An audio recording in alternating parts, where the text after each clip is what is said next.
Y ya estamos en ello. Una vez más, reitero la bienvenida a los que estáis y a las que estáis aquí, acompañándome en este momento. Y bueno, deciros que estuve dando vueltas, tratando de realmente tener claro qué enfoque darle a esta charla.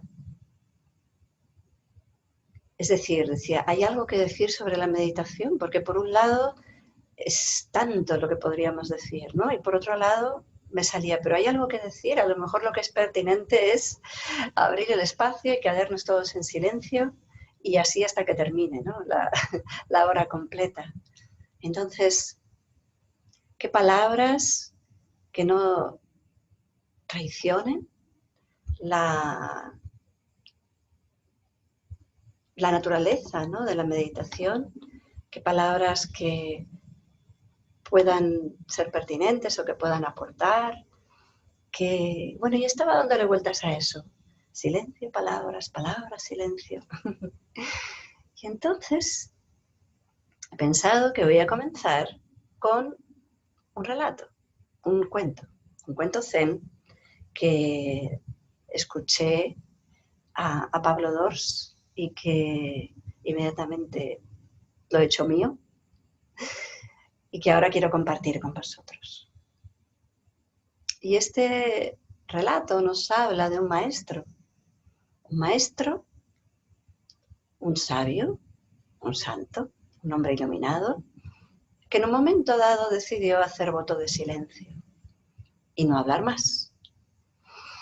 Entonces no hablaba, pero al atardecer llegaban los discípulos, los admiradores, y le decían, por favor, maestro, díganos algo, diga una palabra, denos alguna pista. Y el maestro nunca decía nada. Y a la tarde siguiente nuevamente volvían a aparecer allí los discípulos, los seguidores de este maestro, y le volvían a pedir una palabra, por favor, dígame una palabra que me guíe, que me ilumine. Y el maestro nunca decía nada, porque había hecho voto de silencio. Y así iban pasando los días y siempre se repetía esta escena. Por fin llegó un momento en el cual pues este maestro, esta persona, llegó a los últimos momentos de su vida y lo sabía y estaba ya cercano a la muerte, a punto de morir, y entonces de pronto dijo, bueno, les voy a dar una palabra. Antes de irme, justo antes de irme, les voy a dar una palabra. Y momentos antes de su último suspiro, dijo, fuego. Y en ese momento, el bosque en el que vivían ardió.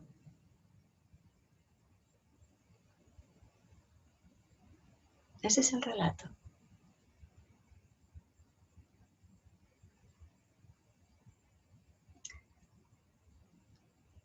El relato está lleno de posibles interpretaciones, ¿verdad? Nos sugiere cosas, tiene muchísima potencia. Yo así lo siento, ¿no? Pero en esencia nos habla del poder de la palabra y nos habla del silencio y de cómo el silencio y la palabra no están separados, se necesitan mutuamente. Y nos habla de que la palabra es un instrumento muy poderoso, que realmente no conocemos en toda su dimensión. Así se nos dice también en la tradición cristiana, ¿verdad? Se nos dice, en el principio fue la palabra, y la palabra creó. Al igual que este maestro dijo fuego, y el bosque se incendió.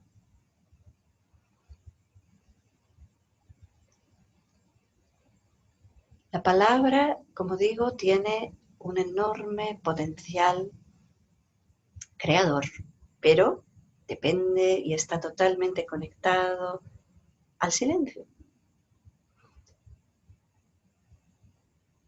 ese silencio que de algún modo anhelamos, buscamos, un poco tememos también, a veces, ¿no? Cuando nos adentramos en la meditación. Siempre estamos en esa búsqueda, ¿verdad? Y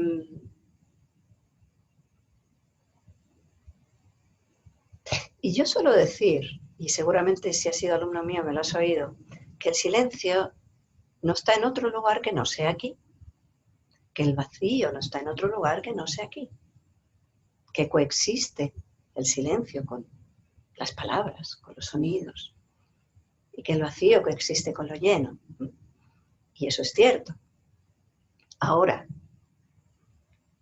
otra cosa es la conciencia que podamos adquirir merced de la práctica de la meditación, la conciencia de cómo el silencio es parte de nosotros, de cómo el silencio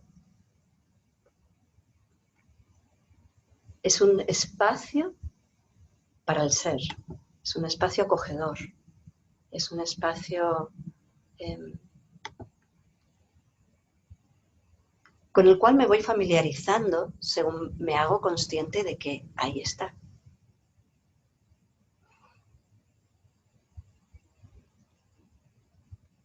De algún modo podríamos decir que la meditación tiene una intención, ¿no? Consciente o inconsciente, pero yo creo que todo meditador lo tiene, de conocer quién soy a mi verdad última,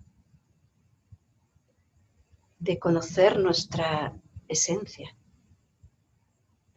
de acercarnos a la verdad. Y ese es un objetivo muy grande, muy poderoso. Creo que intencionalmente está ahí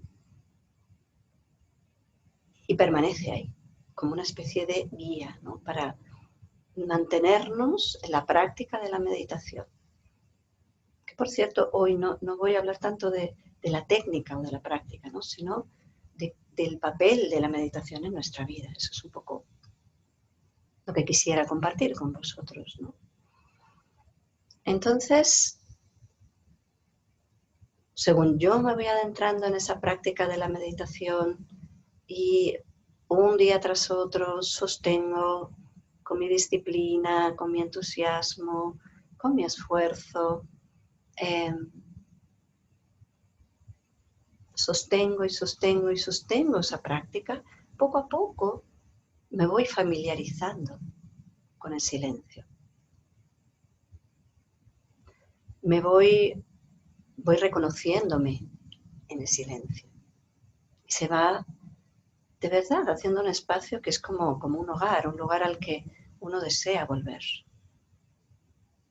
Y entonces el silencio, ya ahí, cuando ya tiene ese nivel de conciencia, cuando ya tiene ese nivel de cercanía, ¿no?, a lo que yo siento que soy, entonces el silencio se convierte en un campo fértil, en un terreno que he ido preparando con toda esa dedicación, con toda esa humildad, con toda esa constancia, y empieza a dar sus frutos.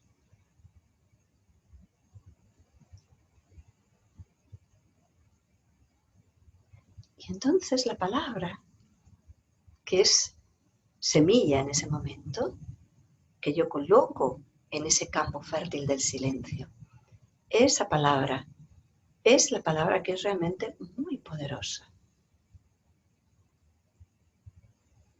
Pero necesita del campo fértil, del silencio. Entonces yo expreso esa palabra y la palabra que es expresada de esa manera tiene el poder de tocar, eventualmente de transformar, de llegar al corazón de alguien. O si soy yo quien estoy expresando esa palabra, también yo me transformo por esa misma expresión, por la fuerza de esa expresión y de esa palabra. Yo me conozco gracias a ella también.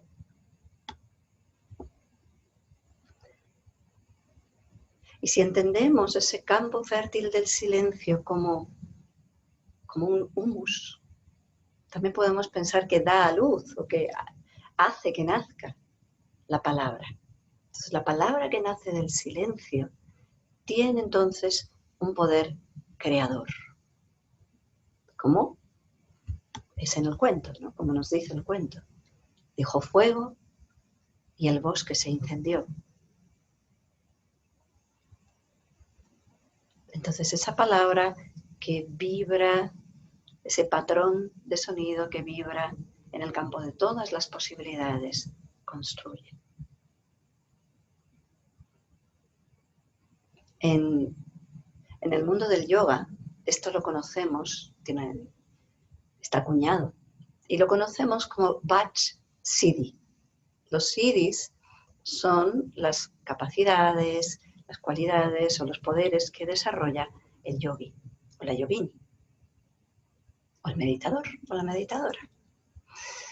Y el Vajra Siddhi es uno de ellos, y es el poder de que la palabra sea generadora de realidad y pueda crear. O, como dice el Evangelio, ¿no? En el principio fue el verbo. Es un poco lo mismo, no dice primero fue la materia y luego le pusimos nombres, ¿no? Primero fue la palabra y la palabra creó.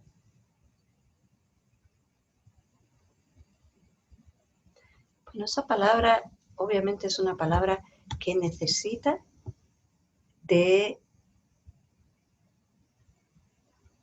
ese campo fértil, fecundo, del silencio.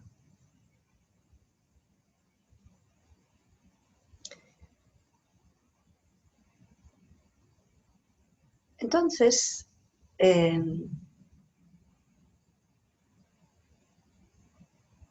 hay una especie de paradoja porque, por un lado, necesito constancia, disciplina, entusiasmo. Necesito mantener una intención por mucho tiempo. Porque esto no sucede como con una varita mágica. Es verdad que la meditación nos va transformando, pero profundísimamente. Quizás sea lo más transformador que hay. Y es el camino de conocimiento más directo a la verdad que hay. Eso es así.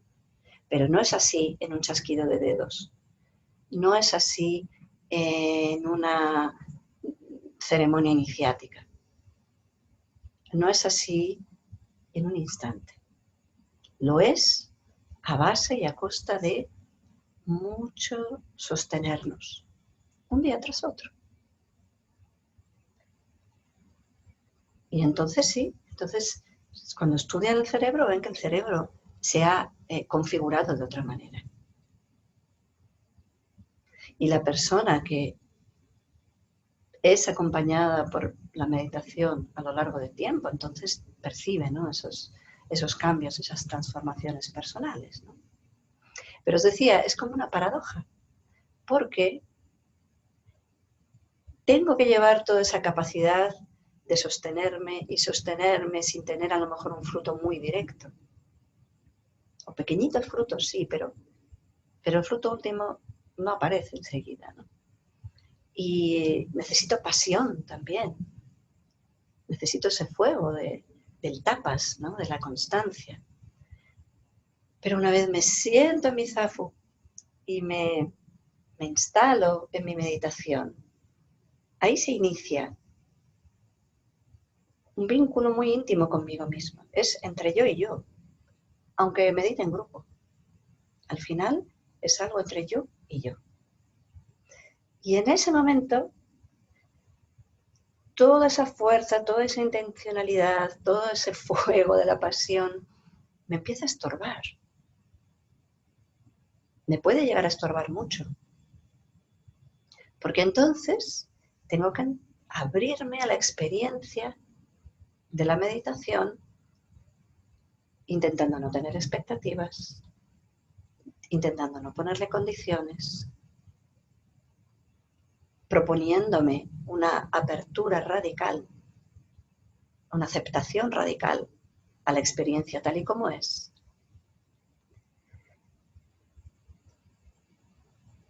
En ese vínculo conmigo, entre yo y yo, se librarán batallas. También. Quizás por esta paradoja, ¿no?, que estamos hablando, o quizás en parte por esta paradoja. Entonces, claro, a veces nos cuesta hacer ese cambio, ¿no?, de sostenernos ahí un día tras otro disciplinadamente con la propuesta de la meditación, que es en definitiva toda ella, independientemente, ¿no?, del camino, de la técnica. La propuesta es: ábrete radicalmente a la experiencia y no le pongas condiciones. Y acéptala, llénate de la experiencia, vuélvete profundamente receptivo. Y al respecto de esto también tengo un pequeño relato que me gusta a veces contar. Yo creo que algunos seguramente me lo habéis escuchado.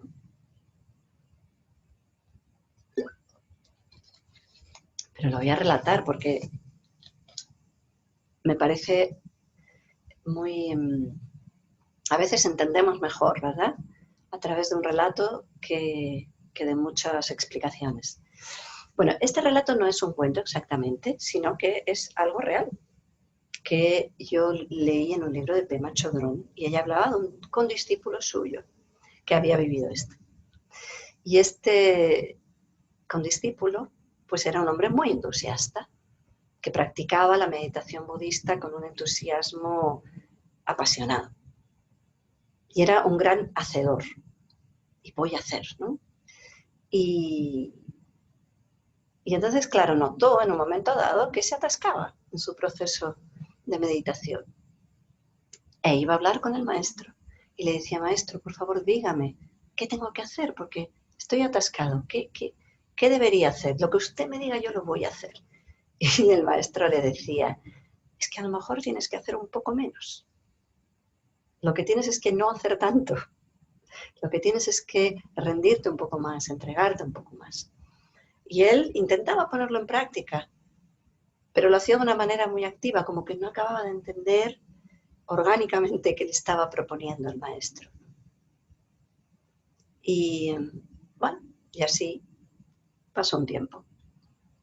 Así que un día el maestro le dijo: mira, vas a hacer una cosa, te vas a ir a una cabaña que hay ahí en el bosque. Ya veis que en los relatos el bosque está muy presente. Pues en el bosque hay una cabaña. Vete allí y pasa el día allí y la noche allí meditando. Y ya luego vuelves. Era una cabañita chiquitísima de 2x2 que no tenía absolutamente nada. Y él, bueno, pues llevó una vela, una mantita y su zafo de meditación y se sentó. Y encendió y preparó todo a su alrededor. Y cuando se dispuso a sentarse a meditar, de pronto descubrió ahí delante suyo, en la esquina de la cabaña, había una cobra. Y muerto de terror, se quedó helado, congelado, porque se dio cuenta de que no tenía salida. O sea que no había manera de moverse de allí sin que la serpiente le pudiera atrapar. Y empezó a lidiar con su propio miedo, ¿no? Esto viene a cuento de las batallas internas que os decía antes, ¿no? Y muy angustiado, pero muy quietecito, mirando todo el rato a la cobra, no vaya a ser que se mueva, no vaya a ser que me haya visto, no vaya a ser que yo le interese en exceso, aterrorizado. Y iba pasando el tiempo y la vela se iba consumiendo. Y cuando ya la vela le quedaba nada para consumirse, y él se dio cuenta de que la vela se iba a apagar y que de hecho ya era de noche y se iba a quedar a oscuras en esa cabaña con esa cobra, supo o creyó que iba a morir en ese momento. Ya está. Este es el momento de mi muerte. Mi maestro me ha mandado aquí para morir. Y de pronto todo ese terror de horas, esa tensión, tratando de buscar soluciones o salidas, todo eso se cayó. Y el hombre, de pronto, aceptó lo que parecía inevitable, y es: he venido aquí a morir. En el momento en el que aceptó eso, hubo como una rendición muy, muy, muy, muy profunda del ser. Rompió a llorar. Se sintió pequeño, se sintió vulnerable, se sintió como seguramente todos los seres se sienten ante la grandeza de la muerte, ¿no? Y lloró, y lloró. Y en ese llanto de pronto sintió que conectaba con todos los seres que en algún momento pasan por esa situación. Y se sintió idéntico a ellos. Y sintió muchísima compasión por todos ellos. Una compasión que era como: somos lo mismo. Y de pronto se le abrió el corazón. Claro está. Y al abrirse el corazón de esa manera, el llanto dio lugar a un amor muy grande y a una aceptación radical de lo que le estaba pasando. Y cuando la aceptación apareció de esa manera radical y absoluta, se dio cuenta de que ya no tenía miedo y de que se había iluminado. Y en la oscuridad se levantó, le hizo una reverencia a la cobra y le dijo: gracias, maestra. Y se acostó a morir, pero rendido ya y totalmente relajado. Y ya pasó el tiempo y le despertó los rayos de sol, porque había amanecido, ya era de día. Y se dio cuenta que no había muerto, seguía en la cabaña, tumbado. Y miró, la vela se había consumido, pero no vio a la cobra por ningún lado. No había cobra, se había ido. Nunca lo supo. Era su maestro, transfigurado. Era su maestro interno, que le colocó ahí a la serpiente. Nunca lo supo, pero comprendió. Y cuando bajó de la cabaña, entendió lo que le decía el maestro. Cuando el maestro le decía: haz menos, ríndete. Esa es algo que he querido traer a colación, porque eso es una de las batallas que antes o después, en el proceso de conocernos, en el proceso de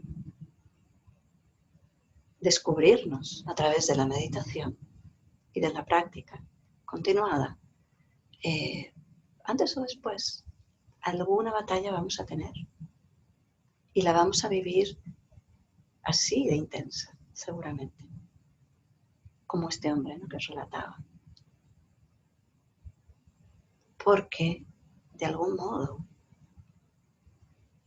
el camino de la meditación y ese camino de la aceptación absoluta, radical, del todo, de todo, de no pelearte con nada, de abrazarlo todo, pues de algún modo te acerca a la muerte. Algo tiene que morir, algo va a quedar por el camino. Y en algún momento lo sabes.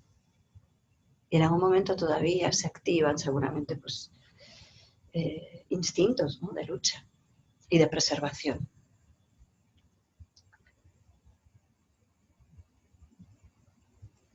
Todo ello forma parte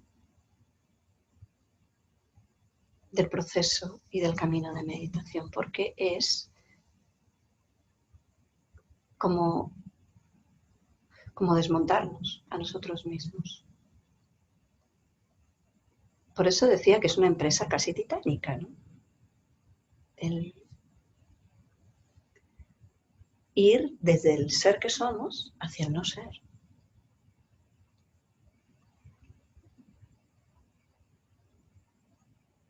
Por eso hace falta, ¿no? Ese sostén, esa constancia, ese un día tras otro, un día tras otro.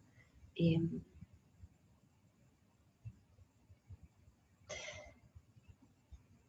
la otra cosa que yo quería señalar hoy es un poquito más cercana, antes de que lleguen esas batallas más avanzadas, ¿no? En la meditación. La primera batalla que tenemos que librar es con el ruido de nuestra mente, con el ruido externo, desde luego, ¿no? Con las distracciones también, en general con el ruido. Porque no es que el silencio no coexista, por supuesto que sí, pero es muy distractor el ruido. Es muy difícil darnos cuenta. Y entonces, Patanjali, quizá a algunos os suene, él hablaba de un proceso, ¿no? Que te iba llevando sistemáticamente hacia el conocimiento, hacia la iluminación. Y en todo el proceso que ya abarca la meditación, hablaba de estos pasos. Decía, pratyahara, que es la retracción de los sentidos, dharana, que es el trabajo con la atención y la concentración, dhyana, que ya es la absorción en la meditación, y si la gracia viene a visitarnos, entonces samadhi, que es la iluminación. Y bueno, él hablaba de todo ese proceso, ¿verdad? Pero la última parte donde tú puedes hacer algo es en pratyahara. A partir de ahí ya entramos en el no hacer. Y pratyahara, como digo, significa retracción de los sentidos. Sería algo así como, seguramente conocéis, ¿no? Esas representaciones budistas del mono que se tapa los oídos, otro se tapa los ojos y otro se tapa la boca. ¿No? Es como, no hablo, no escucho y no veo. Cierro, ¿no? Esas ventanitas y eso, al principio por lo menos, es necesario. Luego, es verdad que hay muchas maneras de meditar y puedes meditar en la mitad del mercado, como sea, ¿no? En pleno movimiento, en plena vorágine. Pero cuando estás aprendiendo, necesitas un poquito de espacio de laboratorio, digamos, ¿no? Y necesitamos pratyahara, necesitamos esa retracción de los sentidos y yo diría la eliminación del ruido. Pero estoy insistiendo en esto especialmente porque vivimos en un tiempo donde es muy difícil, muy difícil. Tenemos demasiado bombardeo de información, demasiadas palabras que se apelotonan en nuestra mente. Tenemos fuentes de estímulo constante. Hasta el punto de que es realmente difícil quedarnos simplemente en silencio. Hay que casi pelearlo. Hay que hacer muy conscientemente ese acto de voy a retraer mis sentidos, voy a retirar un poco el ruido, ¿no? Del entorno y luego ya me batallaré con el ruido de mi propia mente, pero de entrada un poco ese ruido externo, esas distracciones constantes. Especialmente también en este tiempo que nos está tocando vivir. Necesitamos hacer un acto deliberado de apagar. Apagar. Yo los llamo ayunos de información. Porque en el mundo del yoga tradicional se habla mucho de los ayunos. Pero en el siglo XXI hay que hablar también del ayuno de información. No solo el ayuno de alimento, ¿no? Y eso requiere que nos hagamos propuestas, que pueden ser desde pequeñitas y más o menos llevaderas a también más radicales. Pero algo hay que hacer. Por ejemplo, podría ser una especie de ayuno intermitente, pero en el sentido de la información. Entonces, algún rato del día me desconecto. Porque tengamos en cuenta que ni siquiera por la noche desconectamos los móviles, ¿verdad? Los necesitamos por si nos llaman, por si tengo que poner el despertador o lo que sea. Entonces, deliberadamente, algún ratito del día, aunque sea pequeño, elimino todas esas fuentes y me desconecto. Pero me desconecto y no voy a poner la radio o la tele, sino de verdad, quito todo. Y si me es posible, incluso ni siquiera leo. Y me enfrento al aburrimiento mortal que seguramente aparecerá en ese momento. Y me lo respiro. Y eso pueden ser ratitos en el día. También puede ser que diga de pronto, un día ayuno total. Un día no voy a escuchar las noticias, no voy a mirar las redes, no voy a escuchar el móvil, no me voy a meter en Facebook, no voy a mirar si me han escrito un email. Nada. Un día de ayuno. En casa, si puedo me voy al campo, no sé, eso ya cada uno, ¿no? Pero de vez en cuando podemos hacer eso. Y más de vez en cuando, a lo mejor ya podemos hacer verdaderos retiros, donde por varios días me desconecto del mundo, lo cual implica desconectarse también de Internet y de las redes, que es un añadido de este tiempo nuestro, a la dificultad que ya de por sí siempre ha existido, ¿no? de salirnos un poco del mundo. Pero si no hacemos eso, si no hacemos ese esfuerzo intencional y deliberado, ¿no? De retirarnos, pues va a ser de verdad muy difícil meditar. Muy complicado, por no decir casi imposible. Y luego ya, pues elegiré la meditación que prefiera, que puede ser en silencio, no silencio porque uso mantra, en quietud total, con movimiento, con pranayama, sin pranayama, ¿no? Pero de momento hay que bajar la frecuencia de la mente. Y eso pasa por lo que os digo, ¿no? Por hacer esos ayunos de información. La práctica del yoga ahí nos ayuda mucho. Si sois practicantes de yoga, si estás viendo esto y eres un practicante de yoga, bueno, yo ya hablo ahora del que yo practico, ¿no? Que es Kundalini Yoga, sí que es una gran ayuda, porque a veces nos sacude directamente, ¿no? Nos da una fuerte sacudida, de manera que algo se ha pacificado después. Entonces es una ayuda, pero no quiere decir igualmente que no tengamos que deliberadamente hacer esos cortes que os estoy expresando, ¿no? Esos ayunos de información. Y,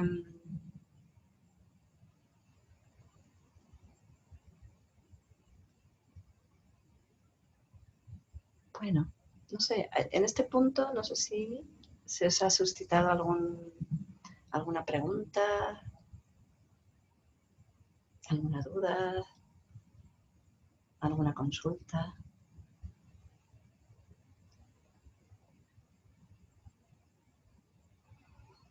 Podéis hacerlo, desde luego, si queréis, o bien, aunque yo esté hablando, pues me lo escribís ahí en el chat que tenemos ahí abajo, o bueno, como queráis, ¿sí? Podemos intercambiar, interactuar. Entonces, bueno, no sé, finalmente esto puede que sea una invitación a todos los que estéis escuchando esto, a que recorráis el camino de la meditación y que acompañéis vuestra vida de esa práctica. porque no puedo más que estar agradecida por mi parte a la práctica, con todas las dificultades que hayan podido surgir en el camino, eventualmente, puntualmente, pero a la larga, la experiencia, ¿no?, del día a día se ha transformado. La experiencia del día a día me permite estar despierta aquí y ahora. Y eso es algo que también conseguimos con la meditación. Que la vida en el aquí y ahora, que es donde sucede, tenga un sentido y tengamos la sensación de estar conectados a ella. Que la capacidad de estar observadores y atentos, ¿no?, del día a día nos permite tener como el detalle que hace que cada instante sea diferente de otro instante, aunque se le parezca mucho, o aunque en apariencia dijéramos es igual. El detalle que hace diferencial un día de otro, un rato de otro. Ese es uno de los grandes regalos de la meditación. Descubrir lo diferente en lo que es igual, o que parece igual. Y en definitiva se trata de vivir despiertos, de no vivir en automatismo.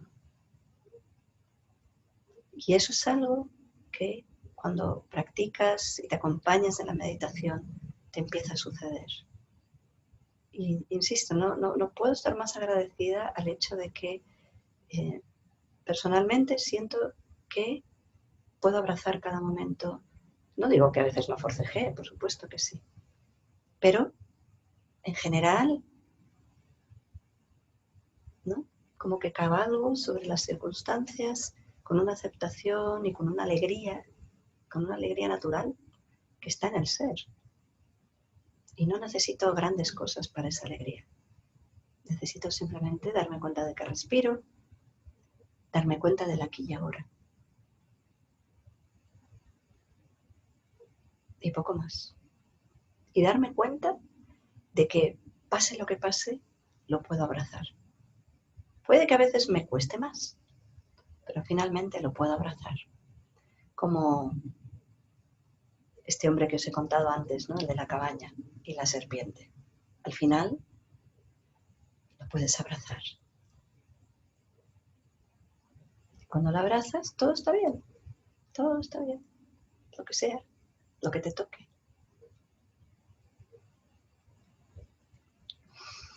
Muy bien.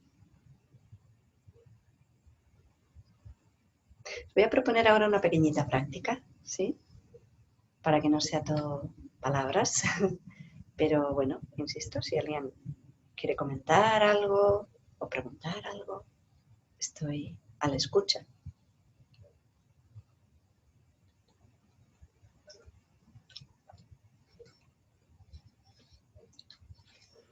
Pues yo quería compartir algo que me ha ocurrido a mí. Yo he hecho cuarentenas y ahora mismo me está costando muchísimo concentrarme en meditar y no estoy haciendo ninguno, pero bueno, me lo propondré otra vez. Porque en la experiencia de hacer las cuarentenas tengo un recuerdo de esos momentos como con mucha nitidez, como que recuerdo cada cosa que hice durante esos 40 días, como que me dio claridad y todavía lo recuerdo. Entonces, pues realmente lo que has comentado de que disfrutas de cada momento y de que vives la vida con una intensidad, yo tengo esa memoria de esas cuarentenas de una intensidad que todavía me acuerdo, aunque ya han pasado algunos años, todavía me acuerdo de las cuarentenas, esos momentos. Y luego, y en esos momentos también sentí que me podían encerrar en una habitación como casi estamos ahora, o en una cueva y me daría exactamente igual. Podría estar simplemente viviendo en una habitación, si podía meditar. Ya. Pero Así que, curiosamente hablas en pasado de esto.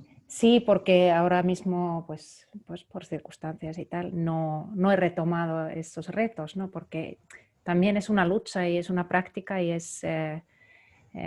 requiere una organización pero voy a intentar hacerlo otra vez, sí, porque tengo esa experiencia ya vivida y Claro. desde luego que merece la pena hacerlo. Mm. Pues gracias por compartirlo, porque además esto también es muy del día a día de la meditación, esto que cuentas, ¿no? Puedo tener experiencias transformadoras y sin embargo, por algún motivo, en algún momento me descuelgo de la práctica y me cuesta volver o no le encuentro hueco, ¿no? No acabo de ver cómo meterlo, ¿no? en la complejidad del día a día. Me estoy acordando de un maestro que decía, si tienes tiempo, medita 20 minutos cada día. Pero si no tienes tiempo, medita 1 hora cada día. No, bueno, tiene sentido. Pero a veces nos pasa que no tenemos tiempo.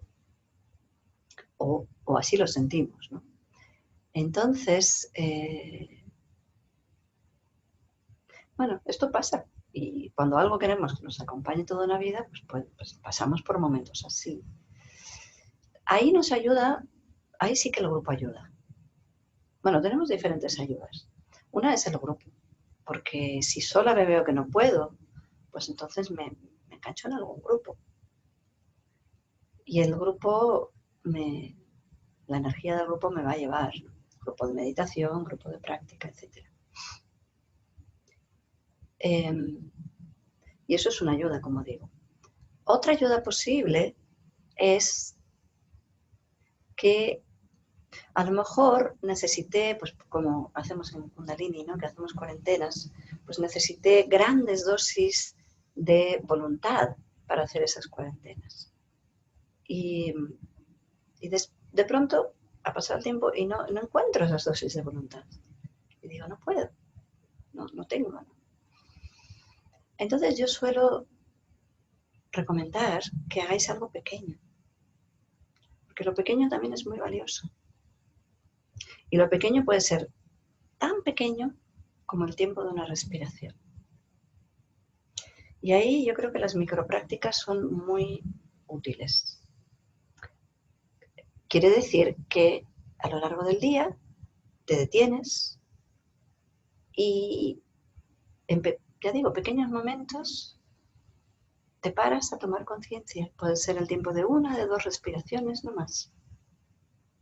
Especialmente cuando hacemos cosas, digamos, no tan intelectuales, ¿no? Pero en el día a día hay muchas. Por ejemplo, me estoy duchando por la mañana. ¡Qué gran momento! Para darme cuenta y de pronto me puedo dar cuenta de que estoy con la mente en 1000 cosas, ¿sí? Y digo, muy bien, me detengo el tiempo de 1 o 2 respiraciones y aterrizo en este momento. Y aterrizo en la experiencia de estar duchándome y en todas las sensaciones de la ducha. Pero no hace falta que sea toda la ducha, no. Ya digo, 2 respiraciones, muy breve. Es más efectivo si lo haces breve.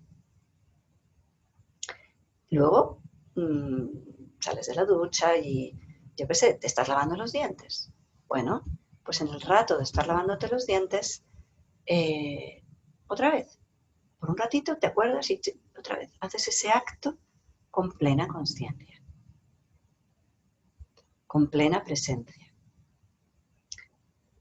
Y ya, y lo dejas. Y luego estás desayunando. Y mientras desayunas, y a lo mejor estás que si las noticias, no sé qué, tal. Miro las redes, si me han escrito un mail, cosas así, ¿no? Que hacemos. Bueno, pues de pronto paro.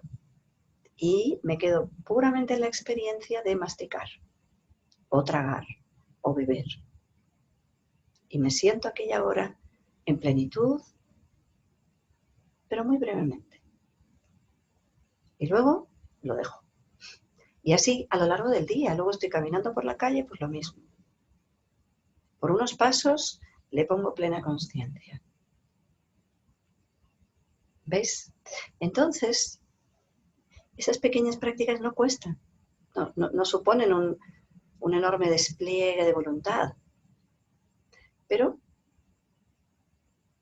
cuestan poco, pero nos dan mucho. Especialmente, eso sí, si los repites varias veces en el día. No. Si lo haces solo una vez, bueno, pero lo suyo sería como acordarnos. Entonces, incluso para acordarnos, que esa es otra también, ten en cuenta que en la mente hay muchos cortajuegos, ¿no? Hay muchas limitaciones. Entonces, puede que digan, no, si yo quiero, pero nunca me acuerdo cuando estoy en la ducha o lavándome los dientes, sino que después digo, ay, no me acordé de ser consciente, ¿no? O comiendo tal. Bueno, entonces hay alarmitas que saltan, que te pueden saltar en el móvil, en donde quieras ponerlas. Y tú te las programas para que, por ejemplo, una vez cada hora suenan. Y en el momento que suenan, te paras y respiras y estás presente en lo que estés haciendo. Muy brevemente, ¿sí? Aunque estés en la oficina y escribiendo al ordenador, también. Y bueno, eso es una manera en la cual nos podemos acercar como con menos actitud guerrera, ¿no? a la meditación. Y es otra gran ayuda. Entonces, eso es un poco lo que yo te aconsejaría, ¿no? Por un lado, el apoyo del grupo y por otro lado, las microprácticas. De manera que así tú, pues a lo mejor te levantas por la mañana, no tienes tiempo, pero ves el zafo y te sientas 10 segundos, 30 segundos, un minuto, nada, poquito, y ya, luego te levantas y te vas. Pero vas haciendo ahí, ¿no? Como un espacio que poco a poco te va llamando. Te va llamando porque es muy gratificante. Y esa es la parte positiva también, ¿no? La parte satisfactoria de la meditación. Y es que, aunque a veces nos cueste, el nivel de satisfacción, pacificación y bienestar que nos va trayendo es muy grande, con poquito que le demos. De verdad, con poquito que le demos. Pero sí que es importante el tratar de mantener una constancia.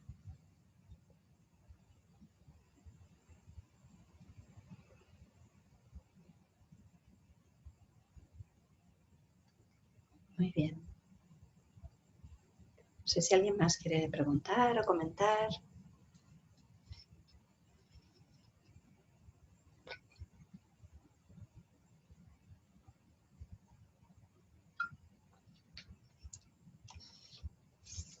Bueno, entonces, si os parece, vamos a hacer una práctica, como os digo. Y la práctica que hoy os voy a proponer es quizás la más sencilla de todas. Simple, simple, simple, simple. Y se trata de que tienes que buscar tu pulso. ¿Vale? Entonces, ¿veis mi brazo? Este es el brazo izquierdo y el brazo derecho es el que va a tocar el pulso. En el brazo izquierdo voy a buscar mi pulso. Y lo voy a buscar por encima, ¿veis? De este tendoncillo. Ahí, en ese hueco, voy a meter mis dedos. Y luego, si bajo el brazo y lo dejo descansar, es más fácil que sienta el pulso. Entonces, busca tu pulso. Tienes que notar el latido.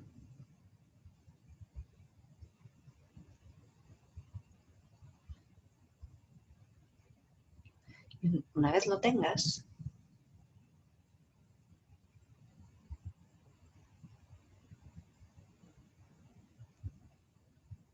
eso es. Una vez lo tengas, vas a cerrar tus ojos y vas a quedarte presente en tu propio latido. Tu corazón bombea y ahí en tu muñeca lo puedes sentir. Y te puedes acompañar también de un mantra. Puedes ir diciendo con cada latido Sat con el siguiente Nam. ¿Sí? Con unos Sat con el siguiente Nam y con el siguiente Sat y con el siguiente Nam. Y así continúas. Cierras tus ojos.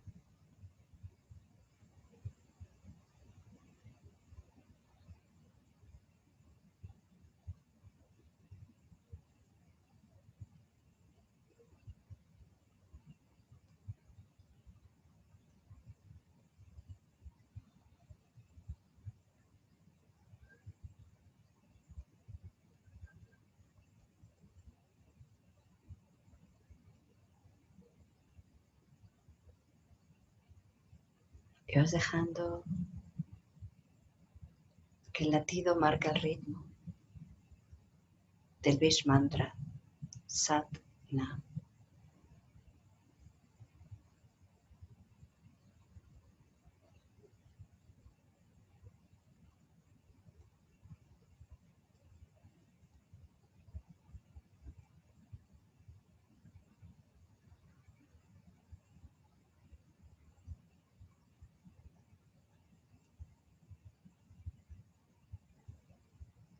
Y respiras.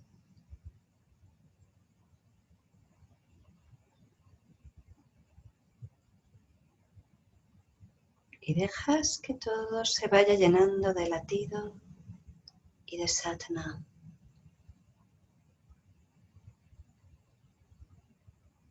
Satnam, verdadera identidad.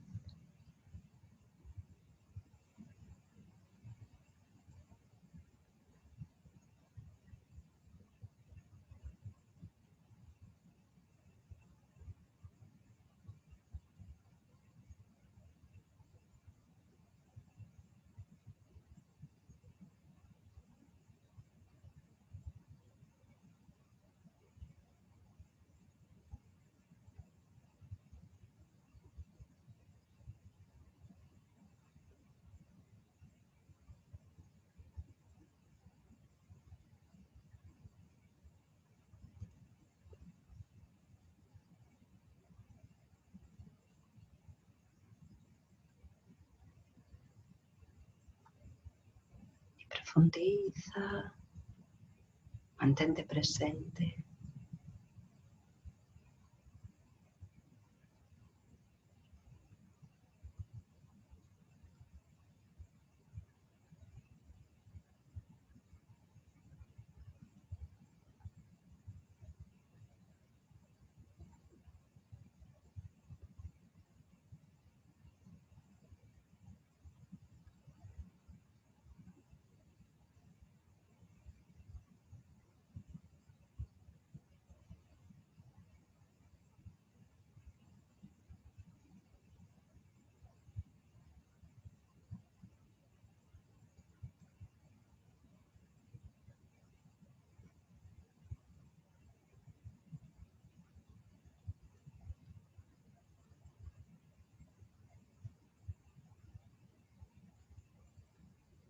Es posible que de vez en cuando te des cuenta que te has distraído, que te has dejado arrastrar por pensamientos.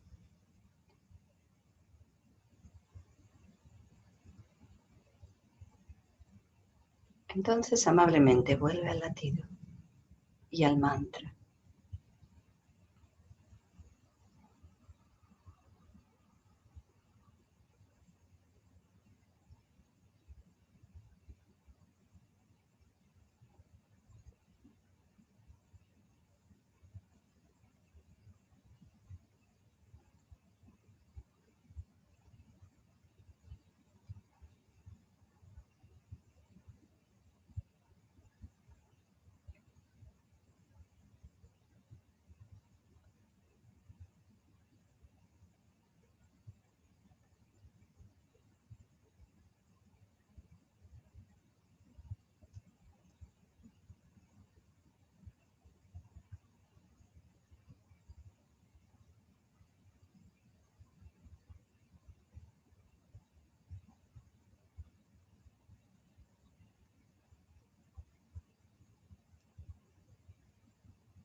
Y date cuenta que el latido es el ritmo de tu corazón.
Y esa mirada atenta y profunda,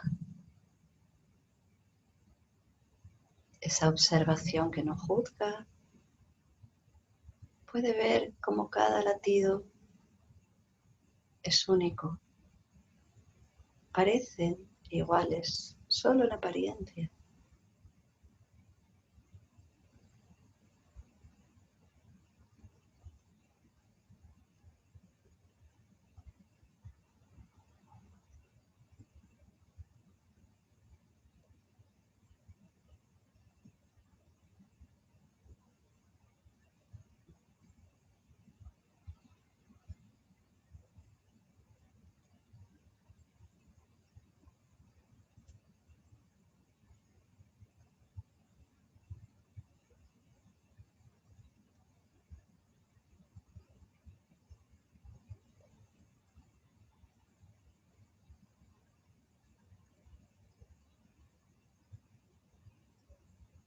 Y cada latido te asoma el milagro de la vida en ti.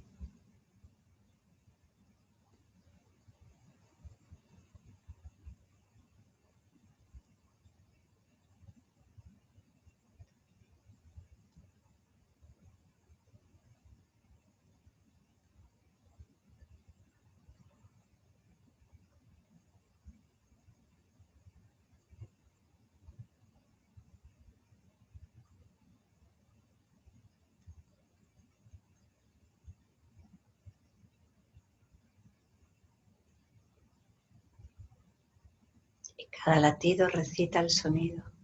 Sat, Nam, Sat, Nam, Sat, Nam.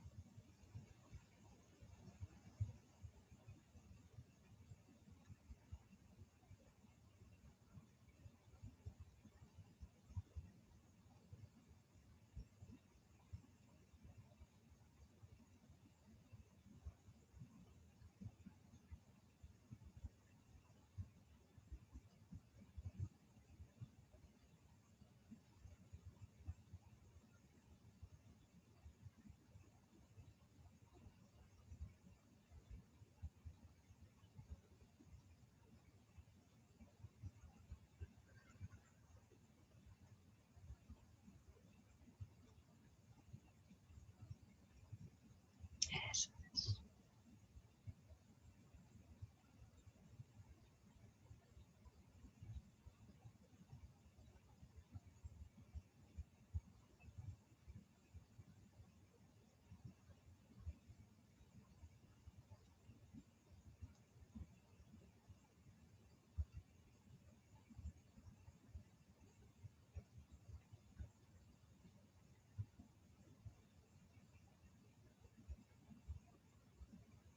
Y así de pronto un corazón que late es el latido del mundo, el latido del universo.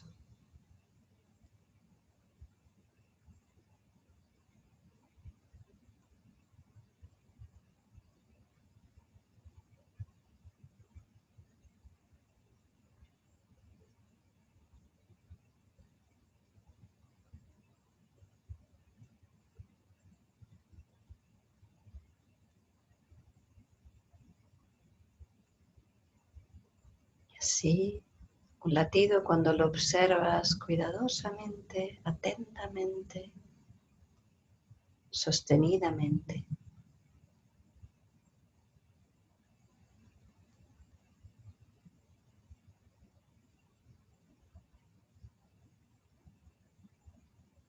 está expresando una verdad más auténtica de ti, de tu ser.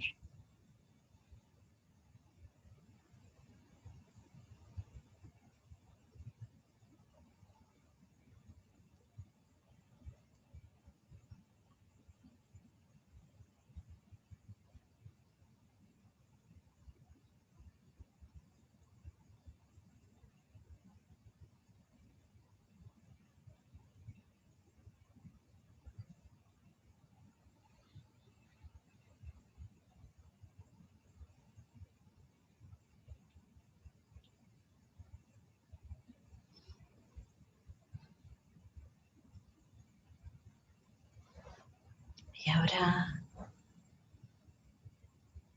inhala Exhala. Y relaja. Y medita. Observa, contempla.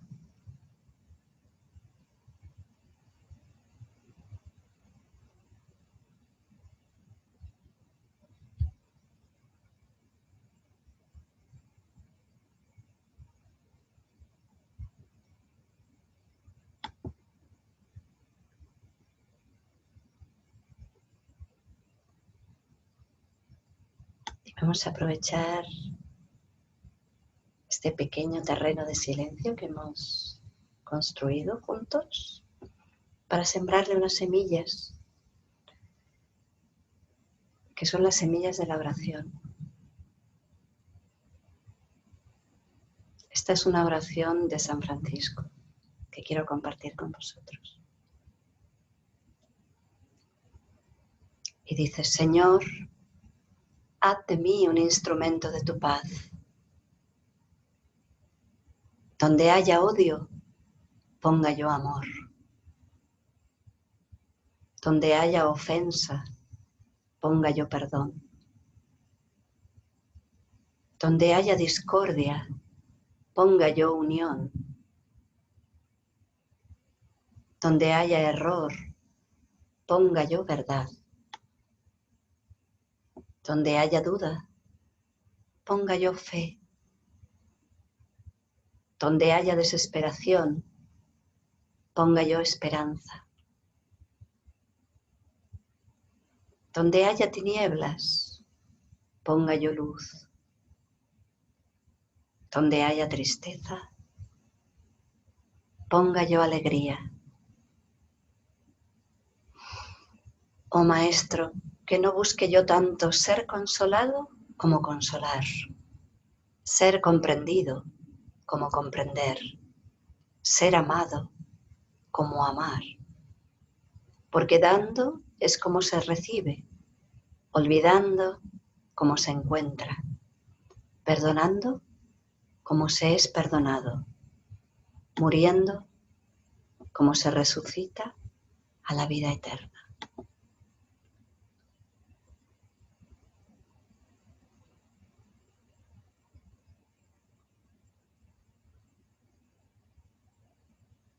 Y por un rato quédate en el efecto de esas palabras.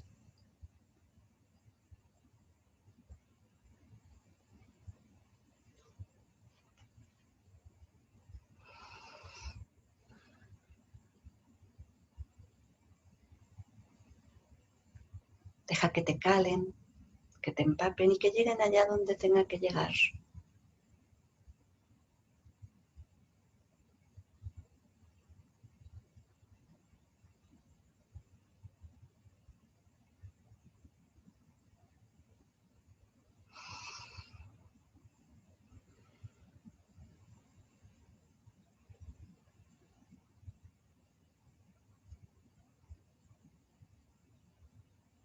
Y a poco podemos ir abriendo los ojos y compartiendo. Y